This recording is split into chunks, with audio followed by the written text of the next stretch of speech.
C'est l'heure de votre journal sur Radio No, présenté par Maël Manomba.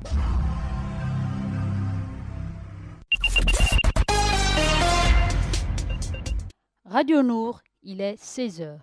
Assalamu alaikum et bienvenue dans votre édition d'information. Voici les titres. À en croire le directeur général de la SEG, la fin des coupures d'électricité vécues ces dernières semaines à Libreville est envisageable au début du mois d'avril prochain. Une solution serait en passe d'être trouvée. Le ministre de l'équipement des infrastructures et des travaux publics a lancé ce 28 mars les travaux d'entretien des voiries en terre dans les communes de Libreville, Akanda et Ovendo. Ces travaux qui visent le profilage de 100 km de route en latérite marque également la remise sur pied des subdivisions de la Direction générale de l'entretien des routes et aérodromes. Paul-Henri Nguema Miu, un Gabonais nommé à la tête d'Afrisat, et la Fondation Abbé Noël Ngwa Nguema qui vient de voir le jour. On en parle en détail. 30, c'est le chiffre de notre rédaction. Ensuite, Ida Ibinga nous ouvrira la page internationale. Radio Nour, il est 16h. Depuis le mois de mars, plus aucun jour ne se passe sans qu'un quartier de Libreville n'enregistre de coupures d'électricité d'une trentaine de minutes pour les zones les moins impactées. Ces délestages peuvent durer plusieurs heures dans d'autres zones. Dans un communiqué diffusé le 13 mars, la Société d'énergie et d'eau du Gabon, la SEG, justifiait ces perturbations par, je cite, l'indisponibilité de certains moyens de production. Fin de citation. La société assure néanmoins que ce problème est en passe d'être résolu. Selon Jean-Pierre Lasseni-Dubose, le directeur général de la SEG, la situation devrait revenir à la normale entre le 3 et le 4 avril prochain. D'autant que sur le site d'Ovendo et à Cournam 2, où la société a sa centrale thermique, l'opération de réparation de la turbine ayant connu un avarie est en cours. Et à en croire le responsable du site, cette préparation et cette réparation, dit-on, est prévue depuis quelques mois dans le cadre des opérations d'entretien du matériel de la SEG. Après la réparation de la turbine en panne, la SEG assure que sa production devrait atteindre plus de 9 MW. Cette turbine à gaz a une puissance de 13 MW. Espérons que le remplacement de celle utilisée actuellement permettra d'en finir avec les délestages. La Fondation Abbé Noël Ngwa Nguema, savoir écouter, comprendre, aimer et savoir dire non, première édition du 29 au 31 mars, a vu le jour. Après le mot d'ouverture de Monseigneur Basile V. Ngon, le premier conférencier de la journée, le professeur Simon Pierre Mvonendon, nous a donné les raisons de la création de la Fondation et ses perspectives. La question de la culture était la question fondamentale dans la vie de l'abbé Noël Ngwa. Il était lui-même un homme de culture, c'était un universitaire. Et en tant que prêtre, qui avait quelque chose de particulier, c'est que quand même lui, Noël Ngwa, qui a été présent aux travaux du Concile Vatican II. Ça, c'est le plus grand concile de l'histoire. Il était au concile comme expert. On n'en parle pas. Et ce concile a mis la question de la culture au centre de ses préoccupations dans la liturgie. Donc, dans cette église-là, en y entrant, le Gabonais qui entre là-dedans, il est fan, il est pour nous, il doit savoir d'abord qui il est pour savoir qui il est dans l'église. La seule manière de faire véritablement, c'est de s'organiser, de faire de la culture une question scientifique. Parlons scientifiquement de la culture, parce que la culture, c'est l'esprit général d'un peuple, voir le fonctionnement de la pensée d'un peuple.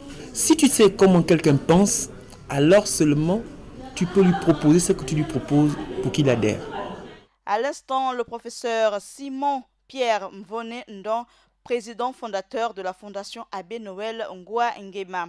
Après 8 ans d'inactivité, les subdivisions de la Direction générale de l'entretien des routes et aérodromes sont de nouveau opérationnelles. Leur remise en activité s'est faite ce 28 mars avec le lancement des travaux des voiries et terres qui seront réalisés cette année dans les communes de Libreville, Akanda et Ovendo pour un linéaire de près de 100 km. Le lancement des travaux s'est fait au quartier Nzayon sur le linéaire Fin-Goudron-Montalier sous le regard attentif des usagers de la voie.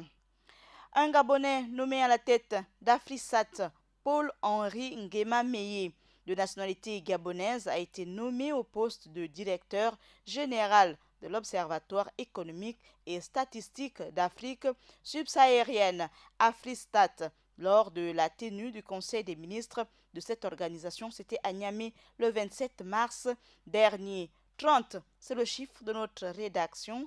Notez que Libreville abrite un conclave sur la promotion des zones franches africaines, un atelier international sur les mécanismes pertinents visant à promouvoir des zones économiques spéciales africaines qui s'est tenu, c'était jeudi dernier, dans la capitale gabonaise sous le thème « La contribution des zones franches au progrès économique et au développement économique durable en Afrique ». De nombreux experts et professionnels venus de 30 pays membres de l'Organisation africaine des zones franches. On prépare aux travaux de cet atelier ouvert par le ministre gabonais de l'Agriculture, Biendi Manganga Moussavou. Place à présent à notre page internationale présentée par Ida Ibinga.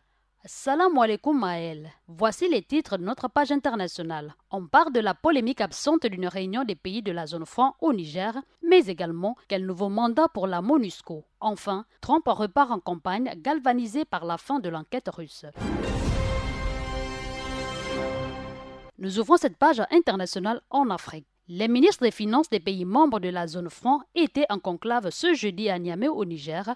Au menu, les questions de lutte contre le blanchiment des capitaux et la lutte contre le terrorisme, mais aussi comment continuer à faire de la zone franc un espace de coordination active des politiques publiques. La mobilisation des ressources internes était également à l'ordre du jour, tout sauf la question du franc CFA contestée par la société civile dans plusieurs pays. Ajoutons également que les argentiers des 14 pays africains de la zone franc et leurs partenaires français ont réaffirmé, entre autres, leur engagement à œuvrer pour le développement de la zone franc. L'actualité continue en Afrique. C'est ce 29 mars que le projet du nouveau mandat de la MONUSCO est soumis au vote du Conseil de sécurité à New York. Le président congolais sortant Joseph Kabila avait demandé son départ au plus tard en 2020, laissant présager des coupes drastiques dans ses effectifs dès 2019, mais l'arrivée à la tête du pays de Félix Tshisekedi change la donne. Si lui aussi est à terme pour un retrait, celui-ci doit être, je cite, progressif.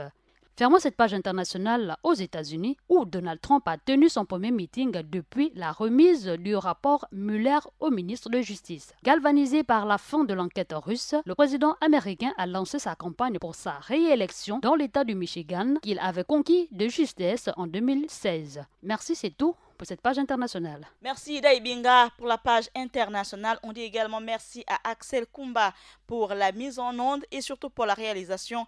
Assalamu alaikum sur Radio Nour. Ce journal vous a été présenté par Maël Manomba de Mouabi. Assalamu alaikum. Radio Nour, il est 16h.